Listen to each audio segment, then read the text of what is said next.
Banyak yang menganggap COVID adalah natural disaster atau bencana alam. Namun ada yang mengatakan ini by design. Saya termasuk yang mengatakan ini by design karena jauh sebelum hal ini terjadi, terlalu banyak data yang menyatakan bahwa hal ini akan terjadi. Sehingga sesuatu yang bisa diinfokan terlebih dahulu itu adalah by design. Untuk dikatakan by design, maka ada serial panjang membangun narasi sebelum rencana dijalankan. Dalam kaedah propaganda, memang hal ini harus dilakukan. Sungguh, pelajaran propaganda itu pelajaran yang menarik. Untuk kelas kecil, Anda bisa dikatakan pakar propaganda kalau Anda jago di dalam copywriting dalam digital marketing. Karena mulai dari strategi, funneling, seeding, building trust, selling, sampai membangun loyalitas itu dilakukan di dunia marketing dengan secara urutan. Sama halnya di dalam membangun propaganda untuk tujuan politik seperti yang globalis lakukan. Seedingnya jauh-jauh hari, lalu ketika mendekati puncaknya dibangun agitasi atau mengajak, kemudian provokasi yaitu mengajak dan bergerak, di mana tujuan akhir dari propaganda adalah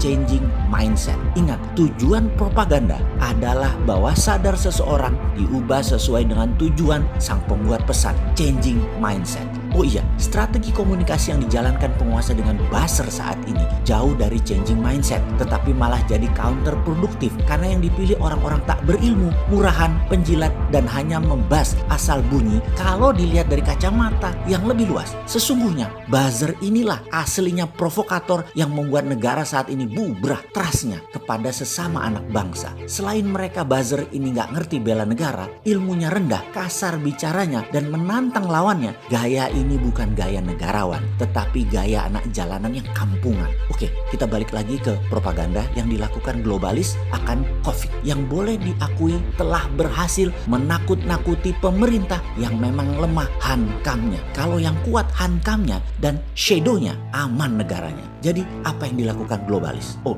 ada yang masih belum percaya ini semua langkah globalis. Kan kita sudah ajari rumus para shadow kalau melihat fenomena. Satu, sudah tahu sebelumnya sehingga no surprise. Jadi ketika pemerintah terkejut atau kagetan, artinya tim shadownya tidak bekerja. Kalau sudah kagetan, reaksi pejabat negara adalah biasanya overestimate, berlebih-lebihan. Walaupun 2 bulan sebelumnya underestimate. Sampai banyak mengatakan COVID gak akan masuk ke Indonesia karena izinnya susah. Karena pada makan nasi kucing, jadi gak bisa COVID masuk. Pokoknya pejabatnya belagunya banget deh. Underestimate di awalnya, kemudian kaget, lalu overestimate, panik gak karu-karuan. Ini adalah kerja globalis. Sudah mulai paham, lalu mulai atur sana sini, dan 2 bulan kemudian underestimate lagi. Wis ngono terus. Wah, pokmu kapan cok? Jadi karena shadow gak kerja, kagetan sering terjadi, dan negara begini itu adalah korban globalis. Lalu setelah no surprise adalah who is benefiting. Siapa yang mendapatkan keuntungan paling banyak?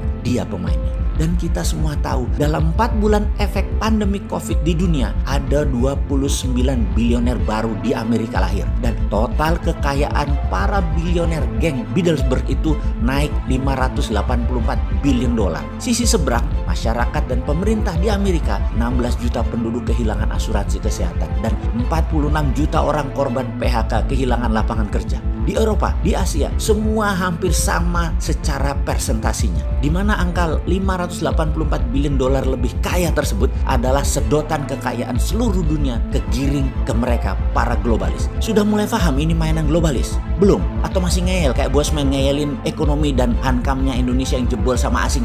Kayaknya masih banyak yang ngeyel bahwa COVID bukan rekayasa globalis. Yowis, rapopo. Yang penting jaga jarak, jaga kesehatan sampai awal 2021 setidaknya. Oke. Oh, masih ada yang tanya ya, apa yang dilakukan globalis? Harus dijawab nggak? Lah, katanya nggak percaya ini by design oleh globalis. Kok sekarang kepo sih?